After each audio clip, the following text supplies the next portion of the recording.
Beneath Luxor's ancient stones, secrets have waited thousands of years to be uncovered. Beneath the sun-scorched stones of Luxor, a secret waits.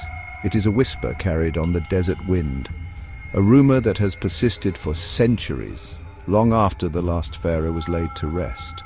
The ground here is not solid, it is a honeycomb of history, a labyrinth of forgotten passages, sealed-off chambers. Ancient Egyptians believed that the world of the dead was a mirror of the world of the living. But what if that underworld is not just a myth? Luxor is more than just a city. It is a living museum, an immense outdoor archive of human history, known to the ancients as Waset, later Thebes to the Greeks, the epicenter of the Egyptian New Kingdom. This was the city of Amun-Ra, colossal columns reaching for the sky like petrified forests, a place where pharaohs were crowned. East Bank, the city of the living, grand temples dedicated to the gods, bustling with priests, pilgrims, artisans across the shimmering Nile. The West Bank, the city of the dead, Theban necropolis. Generations of pharaohs, queens, connected by tunnels and causeways, ceremonial, practical, deeply secret, aligned with the stars and the sun. The Valley of the Kings is a place of profound silence. From the outside, the entrances look like dark rectangles in ochre cliffs, deceptively simple doorways to another world. Step across the threshold, KV62, KV17, and the tomb of Seti I. Inside, you are plunged into a realm of breathtaking color and complexity. Thousands of stories told in vibrant paint. They are machines for resurrection, theological documents on walls. The corridors descend deep into the bedrock, sometimes hundreds of meters. Their surfaces are covered with intricate sacred scenes, scenes from the Book of the Dead, scenes from the Amduat. The air inside is cool and still, carrying the faint, dry scent of dust and millennia. Recent excavations show the valley still hides secrets. Anomalies in the rock, voids detected by radar, unfinished shafts, all point to possible undiscovered tombs. For centuries, archaeology was a discipline of the spade and the brush, a slow, painstaking process of physical excavation. But today, a technological revolution is allowing us to see into the unseen world beneath Luxor without moving a single grain of sand. We can now peel back the layers of the earth digitally, creating a virtual map of the world that lies beneath our feet. This new frontier of exploration is revealing a hidden landscape of voids, structures and anomalies that would have been unimaginable to the explorers of the past. The workhorse of this new age of discovery is ground-penetrating radar, or GPR. This remarkable technology works by sending pulses of radio waves into the ground. These waves bounce off different materials in different ways: solid bedrock, loose sand, a man-made wall, an empty void. And the returning signals are used to create a three-dimensional image of what lies below. It is a form of archaeological X-ray, allowing researchers to detect the outlines of buried walls, sealed shafts, and potential chambers. Alongside GPR, other technologies are transforming the field. Muon tomography to detect density variations, micro cameras and endoscopes for first glimpses, and three-dimensional laser scanning to document every inch. By combining GPR scans, thermal imaging and satellite data, archaeologists are beginning to see the hidden connections between sites. The faint lines of buried processional ways, the ghostly outlines of ancient work camps, the dark patches that suggest deep, unexplored shafts. The Luxor we see is just the tip of a magnificent historical iceberg. To descend into a newly opened tomb, or an exploratory shaft beneath Luxor, is to leave the known world behind. The first thing that strikes you is the sudden change in temperature. The air, which outside was filled with the sounds of the modern city, the calls to prayer, the chatter of tourists, the distant hum of traffic, is instantly replaced by a profound and heavy silence. The darkness is absolute, a primordial blackness, untouched by any light for thousands of years. The beam of a headlamp cuts a sharp, narrow cone through the gloom, illuminating a small circle of stone and dust. Every detail is thrown into sharp relief. The texture of the rock, the marks of ancient chisels, the fine layer of dust that coats every surface. Your footsteps, muffled by the soft sand on the floor, still create a soft, rhythmic echo that seems to travel far down the passage ahead of you. There is a constant low hum. It feels like the vibration of time itself.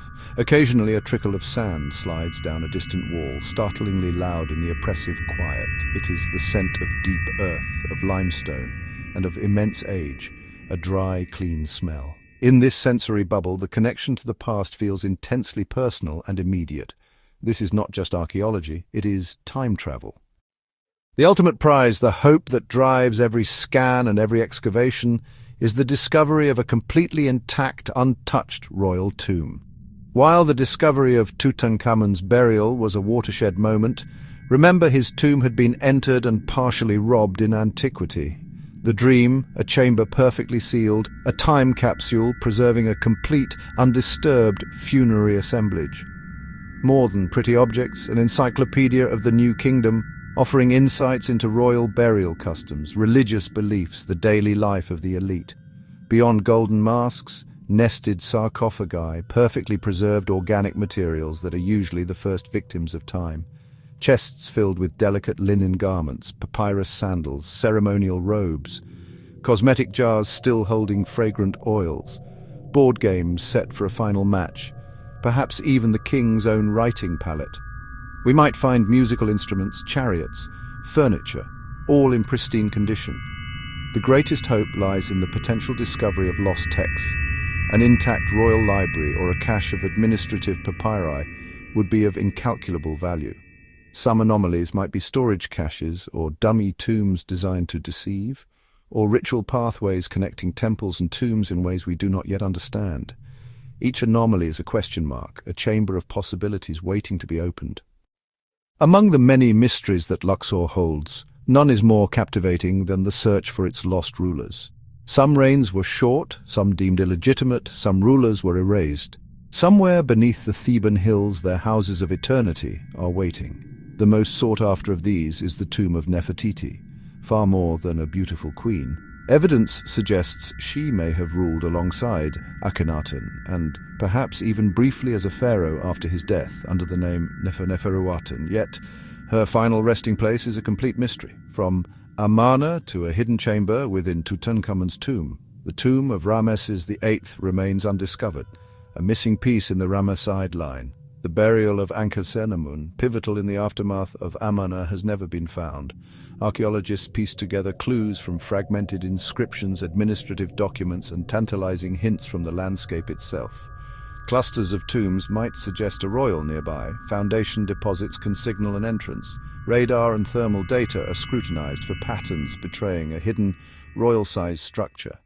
While the discovery of golden masks and glittering jewels captures the public imagination, for the archaeologist, the true treasure lies elsewhere. The most valuable thing a hidden chamber can yield is not gold, but knowledge.